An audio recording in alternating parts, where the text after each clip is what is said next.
Trial and Error, The Alibi. Welcome back to the Trial and Error podcast. I'm your co-host, Dana McClendon. My podcast partner, Dr. Katie Spirko, remains under court order to not discuss this case publicly because the state of Tennessee has identified her as a witness. Never fear, the intrepid Dr. Spirko is working on other projects, and we can't wait to share those with you. In prior episodes, we've done deep dives into this very complicated case and explored in detail a number of different issues.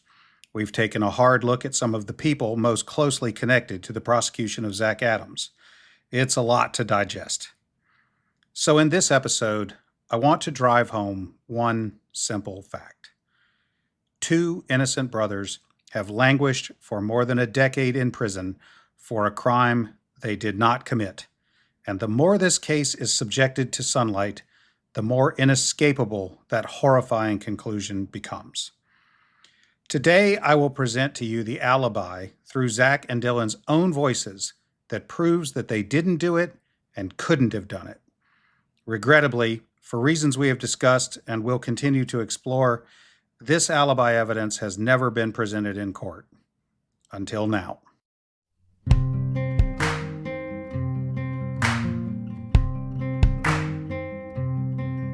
You can run on for a long time. Run on for a long time. You can run on for a long time. Sooner or later, God will cut you down. Sooner or later, God will cut you down. Go tell that two-tongued liar. Go tell that midnight rider. Tell the rambler, the gambler, the backbiter. Tell him that God's gonna cut him down. Tell him that God's gonna cut him down. Someday God's gonna cut you down. A brief synopsis of the timeline of this case may be useful. Holly Bobo was kidnapped on April 13, 2011. Her cell phone traveled from her home at about 8 a.m., almost due north for about 30 minutes, to the location her remains were recovered more than 3 years later. We know without doubt where Holly was and where her phone went after she was kidnapped. Holly's phone and Zach Adams' phone, both active that morning, were never co-located. So where was Zach? Well, we know that too. Put a pin in that. With no suspects and nearly nothing to go on, law enforcement began interviewing countless people shortly after Holly Bobo's disappearance, including locals who had a criminal history. That strategy brought the police to Zach and Dylan Adams, both of whom had criminal histories linked to their drug addictions. Just 10 days after Holly Bobo disappeared, police questioned brothers Zach Adams and Dylan Adams and their grandfather, Dick Adams.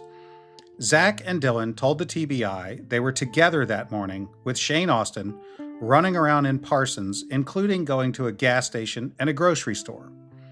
As the investigation continued, Shane Austin realized they'd also been to an ATM in Parsons, and law enforcement got his bank records to prove that. With this information, the police ruled Zach, Dylan, and Shane out as suspects more than once. For reasons we've covered in previous episodes, law enforcement eventually returned to Zach, Dylan, Shane, and Jason Autry as the suspects. When that happened, Zach's lawyers desperately tried to find proof of his alibi, including the video evidence to support the alibi. For reasons we've explored at length in prior episodes, they were never able to find any videos to prove the alibi. Zach was convicted in 2017 without his alibi evidence being introduced. Zach has always maintained his innocence, and that led to the hearings that are now ongoing.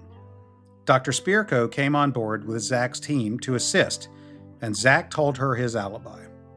Let's listen now to what Zach told Dr. Spirko in early 2024 about where he was and what he was doing the morning Holly Bobo was kidnapped. The first call that I got, or that I remember, was Shane calling, and this is what Shane was kind of sarcastic, and he said, "Hey Zach, you'll see if we can't overdose on Xanax today." And of course, he was joking. And I said, Shane, you ain't got enough money. And he said, yeah, come pick me up. We got to go to Parsons. I need a ride. I had logged on to the internet and was checking my Facebook while he was getting ready. So during the exact moments I was on Facebook, which I was on my grandmother's computer, and I had my own window bar or my own screen, and it was password protected. I had my own, where I punched in my password and stuff, and then my Facebook account, of course, was password protected that only I knew. So, and I had checked it because we was arguing over Facebook and on our phone and stuff. Because I had said a cuss word or something on Facebook, and I had some people to message me and say, "Hey, Zach, you don't need to do that." Shane Austin's phone records dovetail exactly into what Zach has just said. By the time Shane reached out to Zach at 10:10 a.m., he had been in touch with his drug dealer. Shane started contact with the drug dealer at 9:23 and had several more texts with him before 10 a.m. Shane called Zach, Zach called him back, and then they followed up with several more text messages by 10:43 a.m. These phone records are consistent with what Zach just told us. Zach's statements about being on Facebook are also corroborated by records obtained from Facebook during the investigation. Before he heard from Shane that morning, Zach had been on Facebook beginning at 8:39 a.m. arguing with his girlfriend. Holly's phone by then was at the location where her remains were later recovered. About the time he was communicating with Shane at 10:40 a.m., Zach was apologizing on Facebook for the foul language he'd used earlier. The documents once again prove Zach's alibi was and remains true. We go pick up Shane, and we go from Shane's house and say, Shane, look, we don't have enough gas to get to Parsons, so let's go down here to the interstate, and gas is higher at the interstate. I said, we'll put $5 in gas, get us enough gas to get to Parsons, and we'll fill up in Parsons. So we go to the Shell station where we always get gas, which is a local Shell station where we know the owners and stuff. From there, we go, I think we went to Sonic, and we stopped at ATM as we're coming into Parsons. Before we got gas, we stopped at ATM. Moving on with Zach's explanation of his day, we see that indeed Shane Austin's bank records corroborate what Zach has said. There is a charge at the Shell station at the interstate on the bank records for April 13, 2011. The bank records also corroborate the stop at Sonic, where Shane spent $6.78. There's also another charge, just like Zach said, for more gas in Parsons. And I'll never forget, Shane asked, I pulled an ATM backwards, and Shane looks at me all crazy, like, why are you pulling him backwards? And I said, because I don't want you to have to reach over here, and I don't want you to have to give me your PIN number. I said, look, you do all that on your side. But I'll never forget Shane looked at me like I was crazy going to the ATM backwards. One detail that really needs to be highlighted here about the ATM part of this alibi. Zach recalled in detail going through the ATM backwards, and why. It was to allow Shane to use the ATM directly through the passenger window of the truck because he was the one with the drug money that day. Zach gave this detail a year before anyone on the defense team knew the video existed, never mind that the video actually showed the truck go through the ATM backwards, which it does. Regrettably, the video does not show any faces, only the exterior of the truck. This detail about going through backwards is even more important because not only does this video confirm the details of the story, the state, which now has to contend with this proof of the alibi, has taken the farcical position that it could be any 2006 Silverado going through that ATM at that moment in time backwards. It's ridiculous. Every detail Zach gave about this moment in time is proven, and the state still wants to suggest that video could show some random, unrelated truck at exactly this moment, also going through the ATM backwards. What the state will never be able to explain away is how Zach knew when, where, and what that video would show, unless, of course, he was there then. After we went to Sonic. We went by where my girlfriend worked at the video store, and we talked to her. And me and her actually got into it while we was talking. I was talking to her outside. She was smoking a cigarette, and me and her actually got into it. I had the police called on me that day. Whenever me and her was arguing, soon we called the police, and they never showed up because they was busy searching for Holly. Make item. Yeah, can a city of policeman come by Joe's video, please? Sure, we'll tell them. Thank you very Bye-bye. much, hon. Perhaps most importantly, what Zach says about going to the ATM is proved conclusively true by Shane's bank records, which show a $120 withdrawal from the bank in Parsons on April 13th, 2011. And just like he said, the ATM withdrawal happens and the videos prove it.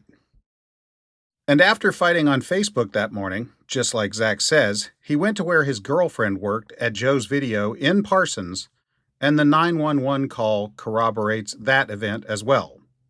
Everything you just heard Zach say he did that morning is proven by cell phone records, bank records, and video images. It's all there. Importantly, when Zach Adams gave that interview to Dr. Spirko, he did not yet know the ATM or gas station videos actually do exist. And those videos have now been found, and with them, other objective evidence that corroborates the alibi Zach and Dylan gave in the beginning. In May 2025, for the first time, Dylan Adams testified in open court with the benefit of a lawyer by his side. And the story he told Judge Bradbury is compelling. Mr. Adams, do you remember the day Holly Bobo was abducted? April 13th, 2011. Yes. Now, did you have any part in the abduction, raping, or killing Miss Bobo? No, sir. Were you present when anything took place? No, sir. I was nowhere around. Where were you? I was in town. Okay. Me and my brother was in town. We was getting gas and going somewhere. I can't remember exactly where we went, but we was somewhere in the middle of town.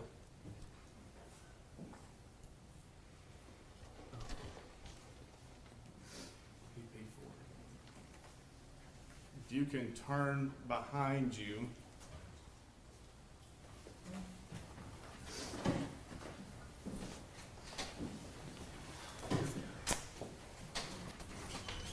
And I'll tell you when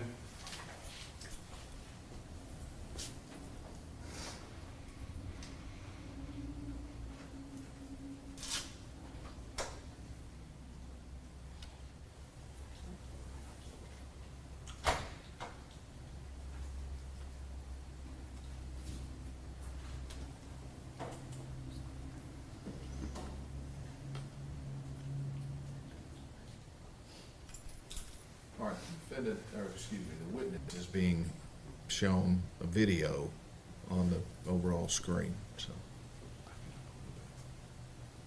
That's good. Mr. Adams, I'm gonna back it up this. All right. Play and stop. Stop. Now, Mr. Adams, can you go back to this vehicle in question? Do you recognize this vehicle? Yes, sir. What vehicle? That's my truck. Who was in the truck with you that day? Me, my brother, and Shane Alford. All right, this video will evidently be introduced. Is that correct? Where are you in the time stamp on this video so we can specify what he's testifying to? Can you state what time is on this video, Mr. Adams? I'll let you do that, Mr. Okay. Bates. It's 4/13/2011, 11:12 a.m. Yes, sir.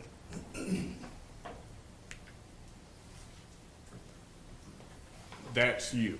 Yes, that's my truck. Zach, was in the truck with you, Yes, sir. and Shane. Yes, sir. Who pulled money out? I don't remember. It's been so long. Okay. I'm not gonna lie about that. Where else did you go in Parsons that morning? We went to some house. Somewhere behind some barbecue shack. I don't remember. Okay. Do you remember going to any other stores or fast food or restaurants? We may have. It's been, like I said, it's been so long. I don't know. Now, at this moment in time where you're on the video, had you just watched a rape, No. watched a murder? No, sir. Was Shane or Zach telling you they had just participated? No, sir.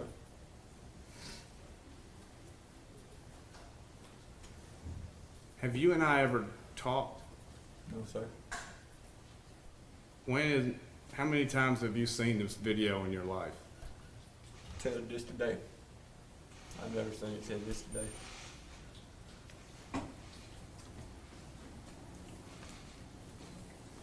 Your Honor, I move to introduce this. Any objections, Ms. Wyler? No, sir. All right, we're gonna introduce the entire video. Yes, Your Honor. How long is the video, just so I can have an idea?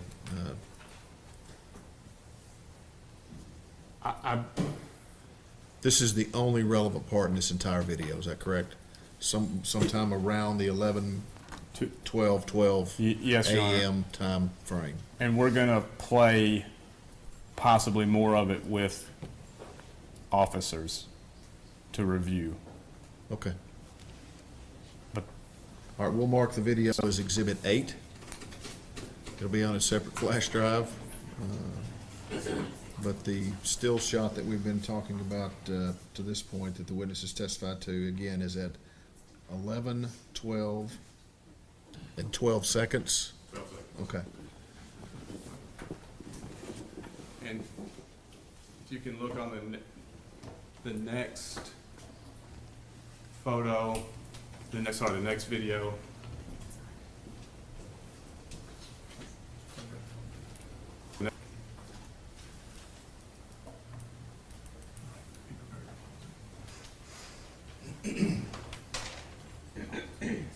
All right, this is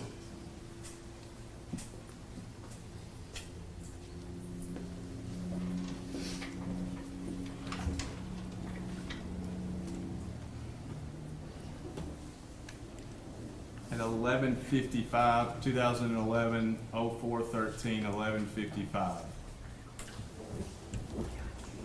Mr. Rams, do you recognize the individual in this store? Yes, sir. It could be me.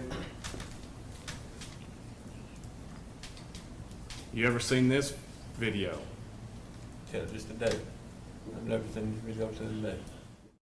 So there it is, the first and only sworn testimony in court about the ATM video and the BP video corroborating the alibis given by Zach and Dylan 10 days after the abduction of Holly Bobo.